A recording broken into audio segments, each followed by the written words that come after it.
welcome to this special edition of Studio 5. We're in New York City this week to take you behind the scenes of a new series called It's Not Like That from the Wonder Project. Here's what's ahead. It's been almost a year. I think it's time. Everyone has really missed you. Your sermons, your voice. Newly single, a pastor's life after sudden loss, alongside a parishioner who loses her husband to divorce. The moms at school just want to gossip about me and rescue you. Yeah, well, death trumps divorce. A long-standing friendship could lead to love. Too much of your life revolves around that man. We've been getting closer. See the series through the eyes of its cast and creators. Been working on this, developing it with Wonder Project. They were just incredibly helpful and supportive to us and really led us right from the heart. And we begin this look at the series with its creators, Deitchman and Kristin Robinson. You don't need to walk us in. Mom never did. Look at Dad. Okay. All right, well, you guys have a great day, okay? Be safe.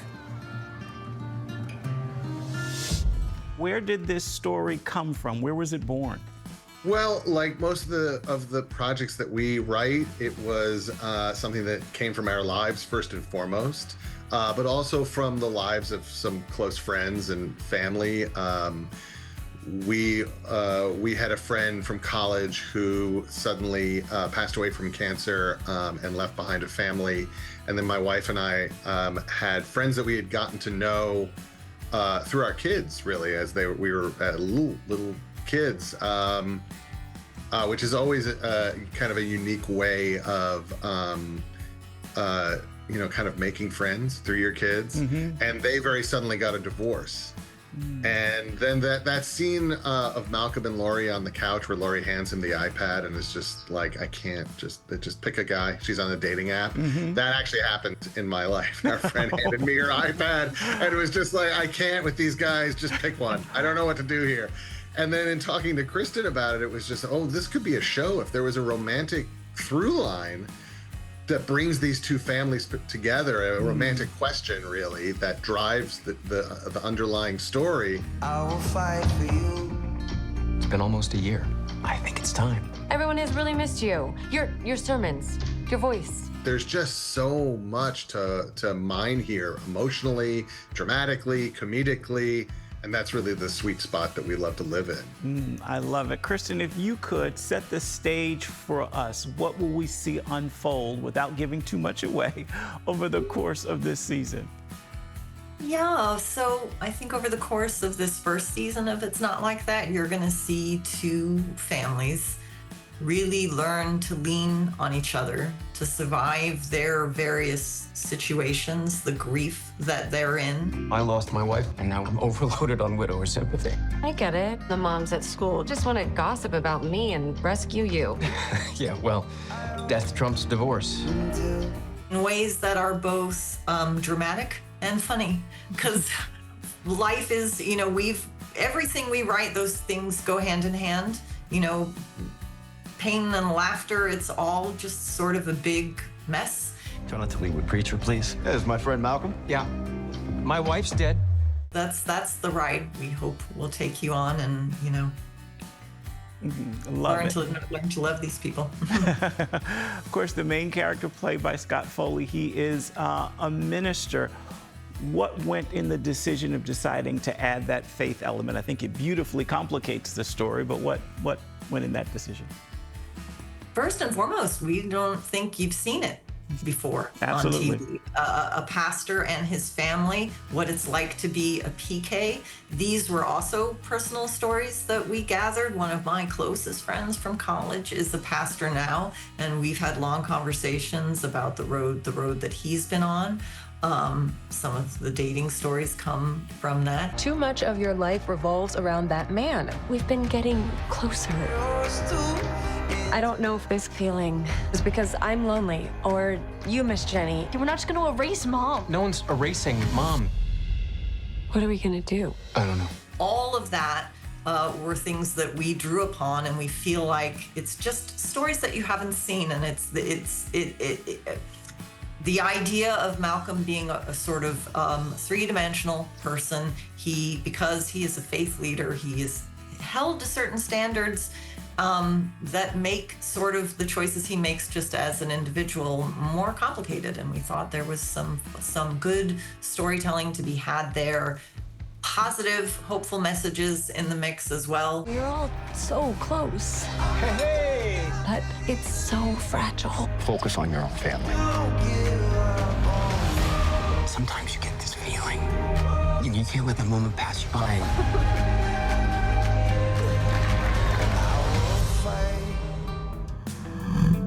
It's Not Like That is streaming now on the Wonder Project's Prime platform. Still ahead, we're hitting the red carpet to bring you more behind-the-scenes look at It's Not Like That. I like a lot about this guy. I like that he chose a different path. I like that he felt confident enough in his calling. Welcome back to Studio 5. We are in New York City in Lower Manhattan, Soho, and just blocks away from the red carpet premiere of It's Not Like That.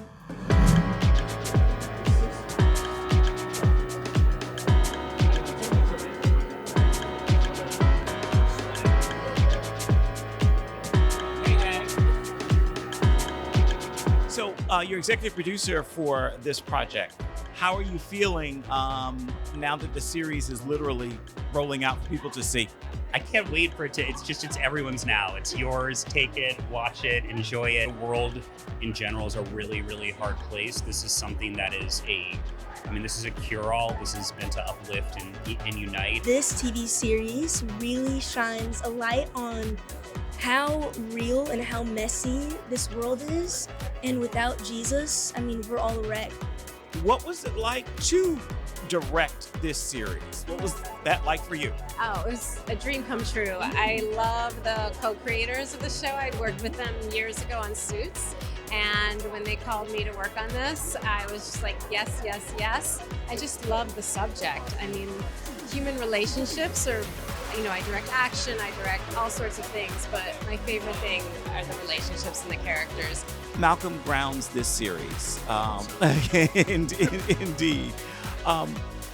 What is it about your character that you like most, and where do you see yourself in him? Oh man, that's a great question.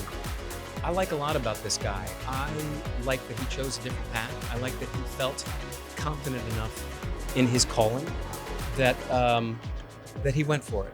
I relate to that. What do you think of the storyline? This series is just so many twists and turns. What do you think of it? It's probably, it's my favorite show, maybe? I read the scripts and I know what happens, and even I'm still like, do they kiss? Oh my, How do you feel about the story that's being told? It's very unique and different. How do you feel about it? Oh, I think it's wonderful, and I think it's one that needs to be told. So I just find the authenticity of how these two families connect, and is really just wonderful. Your character is pivotal, but minimal at the same time, if you will. What was it like to take on that role? It was a specific challenge in that, that for that very reason of okay, I get these snippets and tidbits, and how do I, because she has to be so lovable that we really understand why they're grieving her loss. And so I'm like, this is an interesting challenge to bring all of that to these little moments. So what do you think of the series now that it is out here for us to enjoy? What are you thinking about it? How do you feel about the work that everyone's done? I feel amazing. This is such a beautiful show. The world needs a show like this. And this show delivers on the love, the family, the connection. Your role in this project is what? I'm a pastor. How relatable is his story and his character for you? Man, when I tell you art imitates life, it's not even to make it a down moment. So at the time when I was filming, I was actually going through a divorce. And to read this script, and this is just such a testament to the writers and to the producers, because I'm literally learning and it's speaking to me as I'm coming to work. And that's the testament of this show. It really shows how when we're at our lowest moments and we're going through things, man, that's when you gotta lean into God the hardest and show him that, like, I still believe that through everything that I'm going through, he's gonna be able to help me prevail and get me through, and he has. It's rare that we see ministers portrayed on screen, especially as real people. Why do you think this story is so important now? Look, we're going through a lot in the world right now, not just politically and internationally, but in the community. Communities are struggling, whether it's, what book you're allowed to read, what they can teach in school, what they can't. And I think that, this show is ultimately really relatable. How would you describe this series in relation to other forms of entertainment being put out there right now? I think one of the most amazing things about this show is that it's so family oriented. It's something that I'm going to be able to say, my mom's going to watch this, all of my girlfriends are going to watch this, my grandma's going to watch this, and get something out of it. It was hitting like every one of the quadrants for me as an actor that was like, oh, I would love to do this. And I've always enjoyed shows that are family oriented and they're about the stories of families sort of working through grief, working through everyday life. I truly believe that if it gets to the right people, and I think everyone will love it. What's the hope for the project now that it's coming out for everyone to see? I hope people like it. I hope people resonate with it. There's so many stories. You never know what anyone else is going through, right? We all have things we're grappling with, things we're worried about, things that are distracting us, and we need to exhibit grace towards each other because you just never know. And so that's part of the It's Not Like That. What you see is not often what you get. And as you saw, It's Not Like That stars a familiar face, Scott Foley, in the role of Pastor Malcolm. We need to take a quick break right here, but before we do, we have this week's Snapshot, and we're sampling the flavor of exactly where we are, Lower Manhattan, Soho.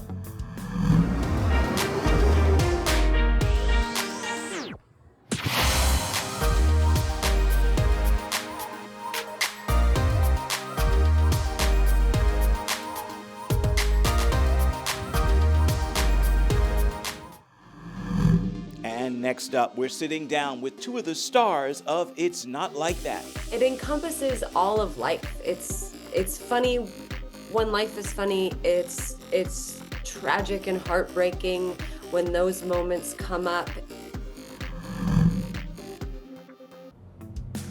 Welcome back to Studio 5, coming to you this week from New York City and the premiere of the series It's Not Like That.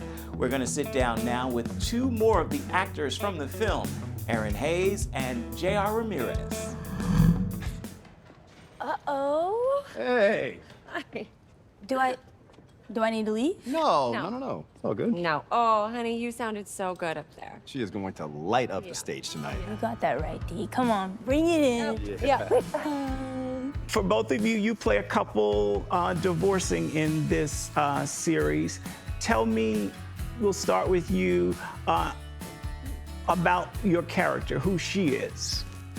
Yes, I played Lori Soto, dealing with a recent divorce where she was left, and also she lost her best friend in this last year. So it's loss, it's change, it's like all of it. And so we find her at the beginning, her and Malcolm, Scott Foley's character, like leaning heavily on each other to kind of maintain normalcy for the kids, for their families, for each other. I know that you need me. I will fight for you. And I need you too. David is a music manager, a successful one.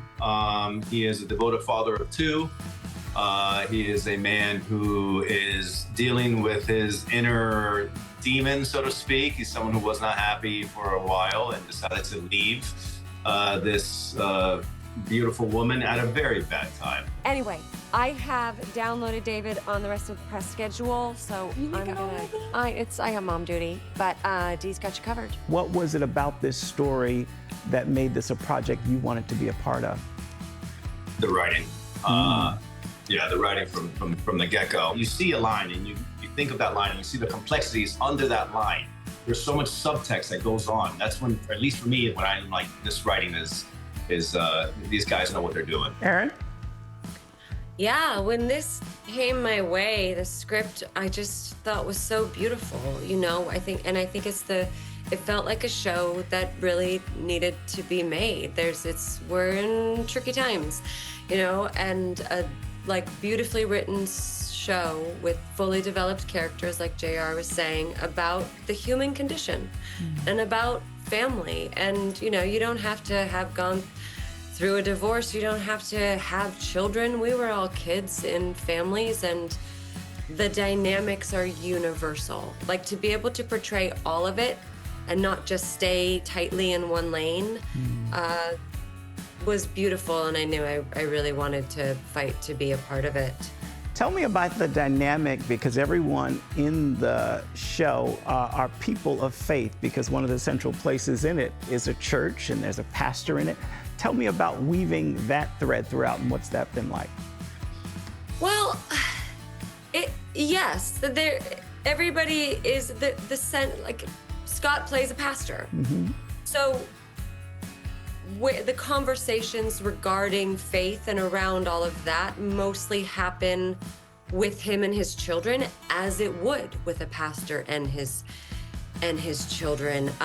We have one of our sets is the church, is the Grace Community Church, and so it's a family show that just integrates that in a very realistic way, and I appreciated that. It's not preaching anything. It's just people who live their lives with faith and realistic stories about them. JR, what elements of you are in your character? Ooh, great question. David wants to be a good dad. He wants these kids. He'll do anything for these kids. And there's a lot of family. I'm a Cuban. Family is everything to me. So it's something that's you know, I think it's very, I could mirror the loyalty that he has of wanting to be a good human being is kind of always been something at the forefront. My parents as well divorced when I was in my early 20s. It's been a difficult road to navigate being an only child. And also faith, to be honest with you, faith is something really important to me. And something that's really helped me kind of get through really hard times. And I really don't think, in my opinion, that David would have been able to make it out of some of these dark moments if he didn't have, you know, his understanding of, you know, what he believes in and his faith underneath all that. How are you feeling? What are you hoping? I love it. I think it's such a special show. I loved doing it. I've seen them all now. I think they're beautiful, and I just want to get it out there and share it. I think it's something really beautiful right now to have a show that you can watch with your family and not like need to pre-watch it to make sure, you know, everybody needs to use their own discretion in what they want their kids to see, but it feels right for the moment. I think, I hope that people fall in love with these human beings. I hope people can relate to these human beings. I hope people can come out with a little more grace and compassion from watching these human beings and realizing that at the end of the day, you know, we're so quick to judge and make our assumptions. And the reality is we have no idea what demons and what stuff people are actually dealing with, you know, behind closed doors. So I just hope people like really just connect to these people, these characters, because we had such a good time doing it. And we couldn't be more proud of this. Okay. Bye-bye. When we come back, a final word from the creators. Maybe it validated a hope, which is that if you put good out into the world, good will come back to you. Welcome back to Studio 5. The soundtrack for the series, It's Not Like That, is a soundtrack that includes R&B, pop music, and some indie music as well. In that spirit, this week's soundtrack comes from Andy Grammer.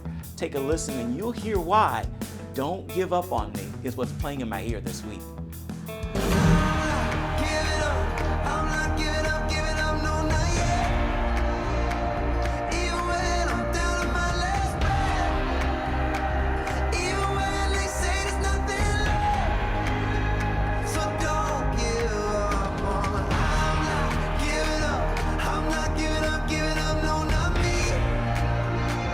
Even when nobody else believes, I'm not going down.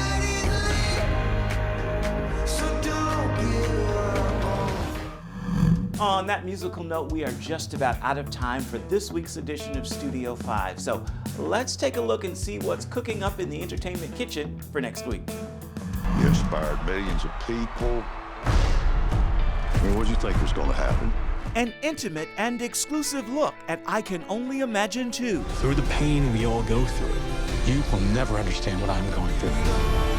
It was really emotional. No one can kind of train you for that. Get a behind-the-scenes look at the film's development. I Can Only Imagine 2 is a story around one of our other popular songs, a song called Even If. So where now I'm the father and my son, we switched roles. Be sure and join us for that and more come next week. As for this week here in New York City, we've got time for just one more thing. Let's give the final word to the series creators for It's Not Like That. What is one thing this project has taught you in life thus far? Boy, I think it is about trying to live your life with grace and empathy. It's called It's Not Like That because we sort of have a way of looking at the world through our own lens and thinking we understand what people are going through, friends, families, anyone. And we really don't. It's not like that. It's really so much more complicated. And if we can learn to sort of appreciate that, we'll all be a little richer for it. So hopefully it's just some good old-fashioned empathy. Nice. Yeah, I would say for me, it's, I don't know if it taught me, maybe it validated a hope, which is that if you put good out into the world, good will come back to you. But that it's not transactional. It's about like putting good out into the world just to do it, because you want to live in a better world. And nothing but good has come back to us from this project and this show, and we're just so excited for people to watch it and hopefully embrace it and keep going. Ian and Kristin, that is a great final word for this week's edition of Studio 5 and for this week's look at uplifting entertainment coming to you from New York City. Until next time, make time to uplift someone around you, and then please come on back and see where Studio 5 takes you next week. Thank you for watching. Bye-bye, everybody.